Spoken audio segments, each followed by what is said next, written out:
नमस्कार, स्वागत आहे तुमचे आमच्या चॅनलमध्ये। आवाज महामुंबईचा, शोध बातमीचा, कौल मनाचा। चला तर मग आमचे चॅनल शेअर करा, लाईक करा आणि सबस्क्राइब करा।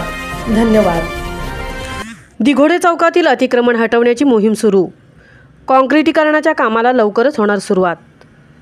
रानसई ते चिर्ले या रस्त्याच्या काँक्रिटीकरणाच्या कामाला लवकरच सुरुवात होणार असल्याने अतिक्रमण हटवण्याची मोहीम सार्वजनिक बांधकाम विभागाने ठेकेदाराच्या माध्यमातून बुधवार दिनांक 17 पासून दिघोडे चौकातून हाती घेतली आहे। त्यामुळे आता दिघोडे चौकाने मोकळा श्वास घेतला असल्याने सार्वजनिक बांधकाम विभागाच्या या कामगिरीबद्दल नागरिकांनी समाधान व्यक्त केले आहे।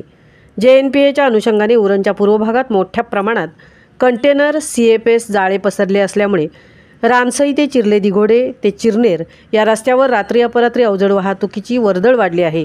वारंवार होणाऱ्या अवजड वाहनांमुळे रस्त्याची अगदी दुरावस्था होऊन मोठमोठे खड्डे पडल्याने अपघात वाहतूक कोंडीची समस्या निर्माण होत असल्याने त्याचा नाहक त्रास विद्यार्थी, नोकरवर्ग, रुग्ण यांना सहन करावा लागत आहे। हा मार्ग अद्ययावत करावा अशी मागणी सातत्याने दिघोडे गावचे सरपंच कीर्तिनिधी ठाकूर, वेशवी गावचे माजी सरपंच विलास पाटील, मनसेचे तालुका अध्यक्ष ॲडव्होकेट सत्यवान भगत यांनी लावून धरली होती। याची दखल उरण विधानसभा मतदारसंघाचे आमदार महेश बालदी यांनी घेऊन राज्याचे मुख्यमंत्री देवेंद्र फडणवीस तसेच सार्वजनिक बांधकाम खात्याचे मंत्री यांच्याकडे सातत्याने पाठपुरावा करून शासनाच्या हॅम या योजनेतून रानसई धरण ते चिर्ले या रस्त्याच्या रुंदीकरण व काँक्रिटीकरणाच्या कामासाठी जवळपास 41 कोटींचा निधी मंजूर करून घेतला आहे। त्याचे टेंडर होऊन ठेकेदारही नेमण्यात आले आहेत। लवकरच या कामाला सुरुवात होत आहे। मात्र हा रस्ता पूर्वी MIDCच्या मालकीचा असल्याने आणि आता सार्वजनिक बांधकाम विभागाने आपल्याकडे वर्ग केल्याने रस्त्याच्या दोन्ही जागेमध्ये अतिक्रमण वाढले। या वाढत्या अतिक्रमणामुळे रस्ता बनवण्यासाठी अडथळे निर्माण होत आहेत। या अनुषंगाने हे अडथळे अतिक्रमण दूर करण्यासाठी सार्वजनिक बांधकाम विभागाने PP खारपाटील कन्स्ट्रक्शन प्रायव्हेट लिमिटेड या कंपनीच्या ठेकेदाराच्या माध्यमातून बुधवारी ही मोहीम पोलीस बंदोबस्तात हाती घेतली आहे। त्यामुळे या दिघोडे चौकाने सध्या तरी मोकळा श्वास घेतला आहे। त्यामुळे होणाऱ्या रस्त्याच्या रुंदीकरण व काँक्रिटीकरण कामाला कोणताही अडथळा निर्माण होणार नसल्याचे दिसून येत असल्याने नागरिकांनी समाधान व्यक्त केले आहे। आवाज महामुंबईचा चॅनेलसाठी अनंत नारंगीकरसह तृप्ती भोईर, उरण।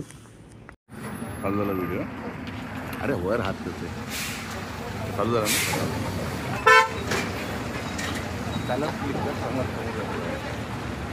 आहे ना पंकज आहे, लफड्यावालाच काम आहे, सगळा लफड्यावालाच काम आहे।